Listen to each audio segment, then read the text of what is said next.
प्यारे विद्यार्थियों, आप सभी को मेरा नमस्कार। मैं डॉक्टर नेमीचंद कुमावत, सहायक आचार्य हिंदी विषय, राजकीय महाविद्यालय की आपके इस बीए पार्ट सेकेंड विषय हिंदी साहित्य के प्रथम प्रश्न पत्र की आज की इस ऑनलाइन कक्षा में मैं आप सभी का हार्दिक अभिनंदन और स्वागत करता हूं। प्यारे विद्यार्थियों, आज मैं आपके समक्ष लेकर के आया हूं आपके रीतिकालीन काव्य में संकलित प्रथम कवि केशव दास जी से संबंधित एक मॉडल आंसर, जो पिछली दो ऑनलाइन कक्षाओं में हमने पढ़ा है उसको आज हम इस ऑनलाइन कक्षाओं में पूरा करेंगे। साथ ही पिछली जो ऑनलाइन कक्षाएं हुई हैं उन सभी के वीडियोज़ को आप अच्छी तरह से अपने कॉलेज के यूट्यूब चैनल पर आप देखें। और मैंने आपके पाठ्यक्रम और उसकी अंक योजना पर काफ़ी विस्तार से चर्चा पिछली ऑनलाइन कक्षाओं में कर ली है। और आज हम आरंभ करने जा रहे हैं केशव दास जी की जो 6 विशेषताओं को हमने पिछली ऑनलाइन कक्षा में पढ़ा है, और इस प्रश्न के भूमिका के रूप में भी हमने एक ऑनलाइन कक्षा में विस्तार से पढ़ा है कि संवाद क्या होते हैं, संवादों की क्या विशेषताएं होती है, और केशव दास जी की ने कौन कौन से संवादों का प्रयोग किया है और इनके संवादों की क्या विशेषताएं हैं। उन विशेषताओं के क्रम में ही आज हम उनके काव्य की 7वीं विशेषताओं को, संवादों की 7वीं विशेषताओं से हम आरंभ कर रहे हैं। तो आप सुनिए। केशव के संवाद परिचयात्मक शैली से युक्त हैं और इस शैली में पात्र एक दूसरे का परिचय देते हैं। सीता हनुमान संवाद इसका उत्कृष्ट उदाहरण है। हनुमान जी की प्रतीक्षा करने के लिए सीता उससे अनेक प्रश्न करती हैं और हनुमान जी उनका संतोषप्रद उत्तर देते हैं। हनुमान जी अपना परिचय देते हुए कहते हैं, तो ये परिचयात्मक संवाद है। संवादों के माध्यम से पात्रों के एक दूसरे के परिचय का पता चलता है कि वह पात्र कौन है। जैसे हनुमान जी लंका में जाकर के सीता माता से प्रथम बार जब मिलते हैं तो सीता को भी वहाँ विश्वास नहीं होता है कि यहाँ तो इतने राक्षस है और कई तरह के रूप बना करके आकर के मेरे साथ छलावा करते हैं, छल करते हैं, तो शायद ये भी कोई बंदर जो है यही इन्हीं राक्षसों का कोई रूप बना करके मेरे सामने यहाँ पर आया है। तो देखिए, हनुमान जी और सीता के इस संवाद में एक दूसरे का परिचय देखिए, और हनुमान जी का यहाँ पर परिचय देखिए। कर जोरी कहियो हो पवन पूत।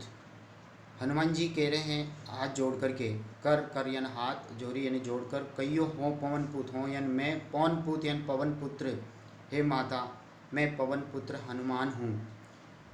जिये जननी जानो रघुनाथ दूत। जिये यानी हे माता आप हृदय में मुझे रघुनाथ जी का, प्रभु श्री राम का दूत जान लीजिए, यानी रघुनाथ का दूत समझ लीजिए, मैं पवन पुत्र हनुमान हूँ।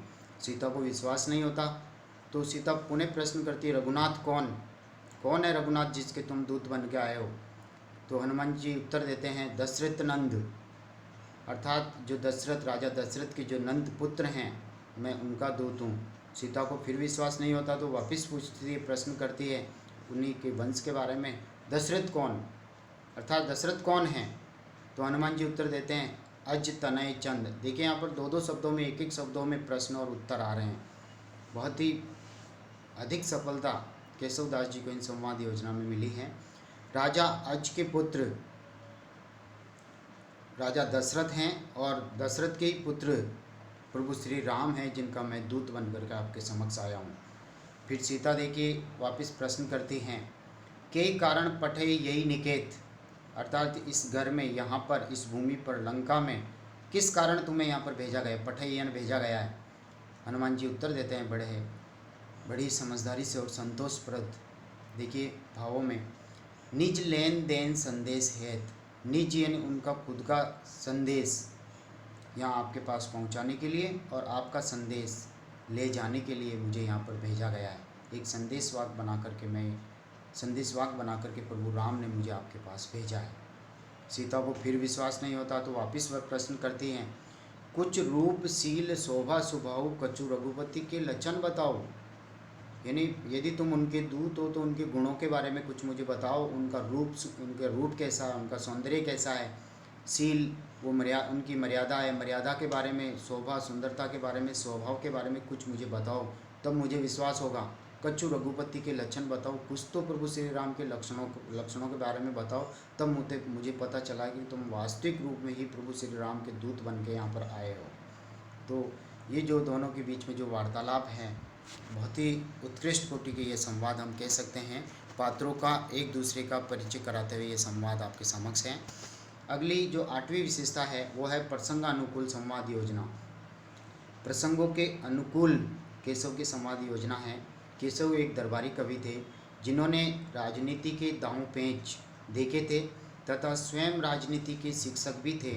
वे प्रसंग के अनुरूप नीति अपनाने और बातचीत करने में निपुण थे। उन्होंने अकबर और इंद्रजीत के मध्य उत्पन्न वाद विवाद को अपनी नीति निपुण बातचीत से समाप्त कर दिया था। अकबर ने राजनर्तकी प्रवीण राय पर रीझ कर उसे मांग लिया था। केशव ने अपनी चतुराई से उसे बचा लिया। केशव ने उक्त दोवा अकबर के पास भिजवाया। देखिए, विनती राय प्रवीण की, हे अकबर महाराज, हे सम्राट, आप इस प्रवीण की विनती को सुनिए, इस प्रवीण राय की विनती को सुनिए।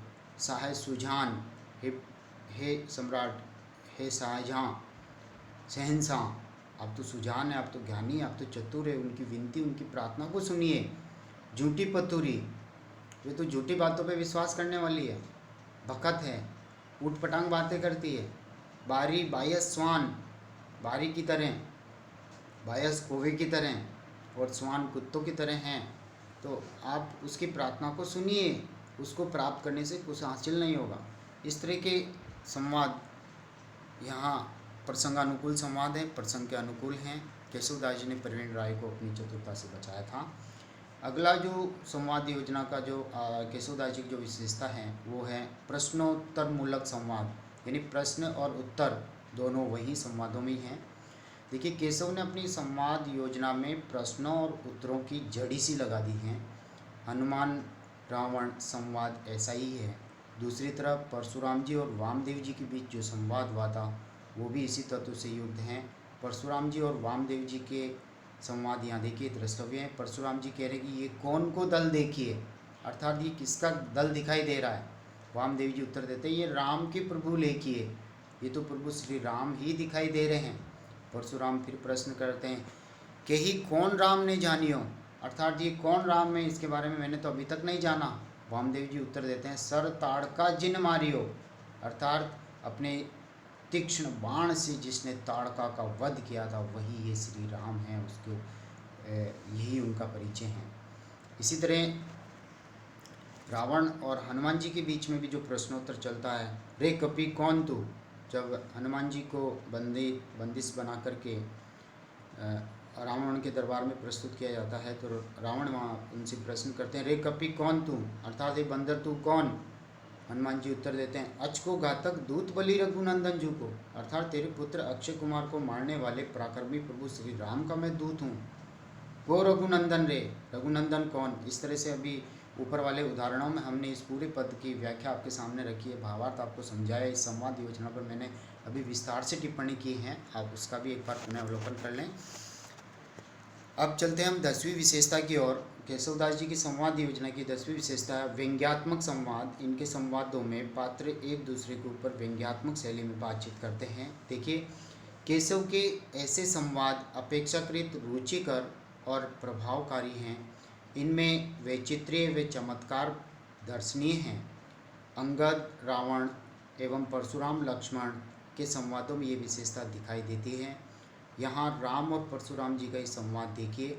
राम जी देखिए क्या कहते हैं, भृगुकुल कमल दिनेश सुनी, ज्योति सकल संसार, क्यों चलिए इन शिशुन पे, डारत हो जस भार। राम जब शिवधनुष भंग होने पर परशुराम जी आग बबूला होकर के प्रभु श्री राम के समक्ष आते हैं।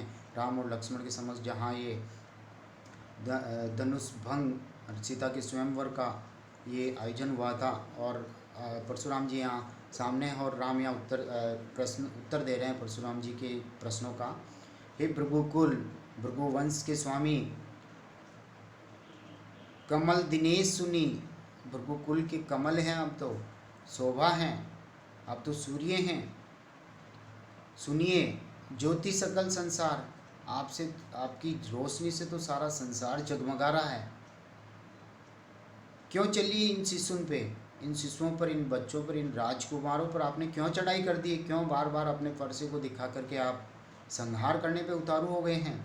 डारा तो जस बार, आप तो अपने यश, आपने जो यश अर्जित किया, जो ख्याति प्राप्त की, उसको तो आप छोड़ते हुए इन बच्चों पर, आपने राजकुमारों पर, शिशुनियन बच्चे, इन बच्चों पर आपने चढ़ाई आरंभ कर दी। ये कौन सा न्याय है? परशुराम जी देखिए वापस उत्तर देते हैं उसका। राम संबंधु संभारी, हे राम आप संबंधों को संभालो, से बंधु संभालो अपने आप को।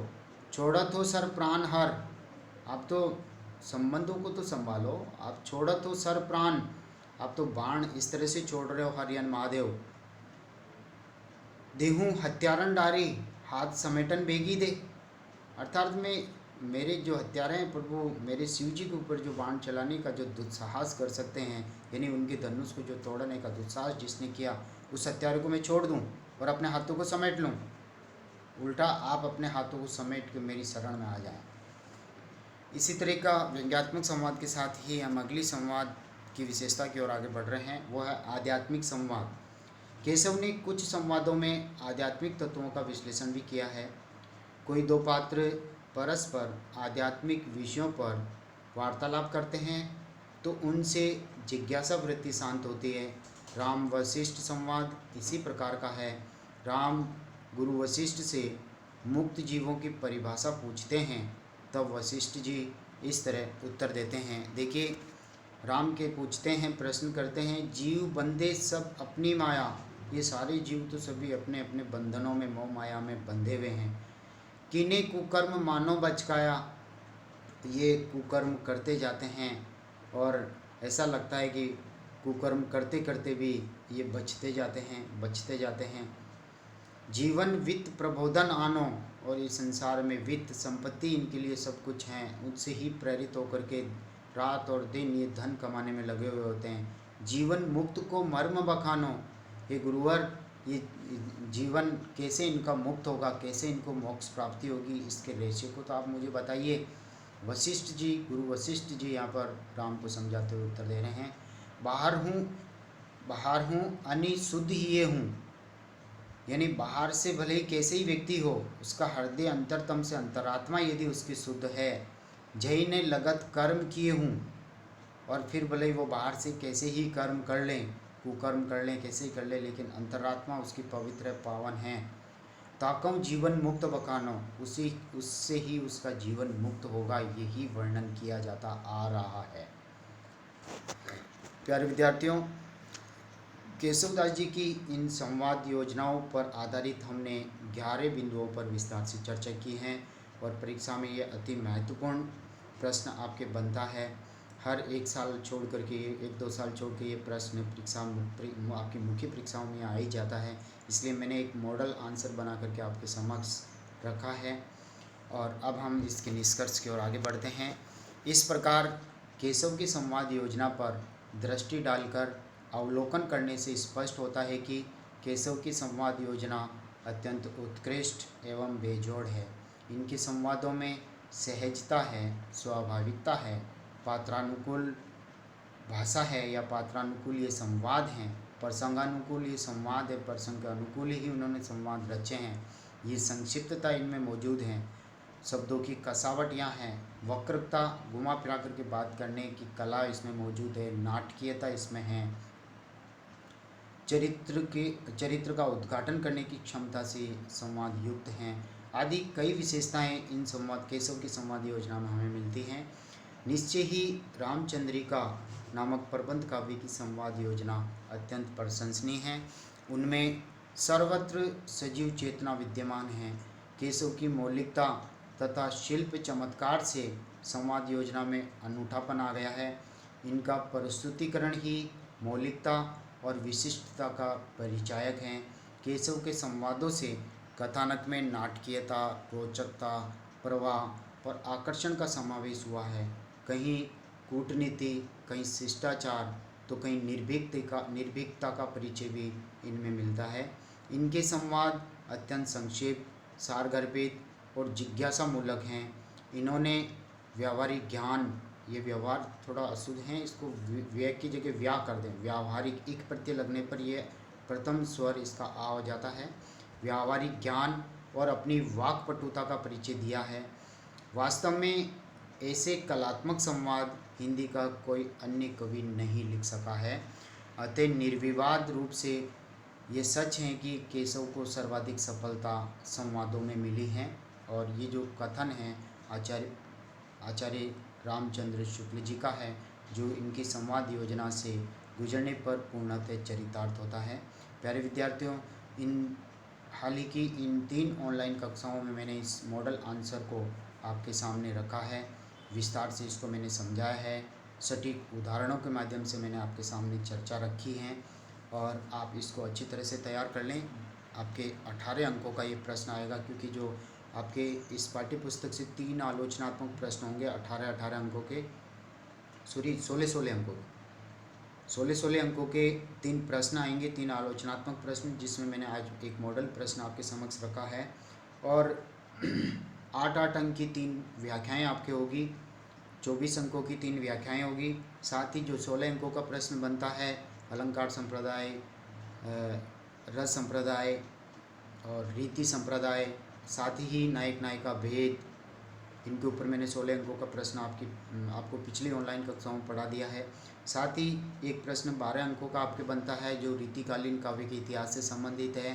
रीतिकाल की परिस्थितियाँ, रीतिकाल का नामकरण, रीतिकाल के प्रमुख कवि, रीतिकाल की काव्य धाराएँ, रीतिबद्ध, रीतिसिद्ध, रीतिमुक्त और रीतिकाल की सामान्य विशेषताओं पर मैंने PDF नोट्स बना कर आपके व्हाट्सएप ग्रुप में भी सेंड किए हैं, प्लस इनकी वीडियो बना करके कॉलेज के CCE राज यूट्यूब चैनल पर भी हमने अपलोड किए हैं, जहां से आप अवलोकन कर रहे हैं।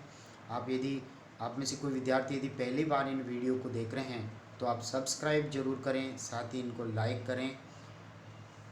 और अब जो अगली ऑनलाइन कक्षा होगी उसमें हम आपके द्वितीय प्रश्न पत्र को लेंगे और आपके सितंबर माह तक का ये पाठ्यक्रम इस वीडियोज के माध्यम से, इस ऑनलाइन कक्षा के माध्यम से आज सितंबर माह का पाठ्यक्रम पूर्ण हो रहा है। अगली ऑनलाइन कक्षा के लिए आप इंतज़ार करें। तब तक के लिए आपको धन्यवाद। जय हिंद।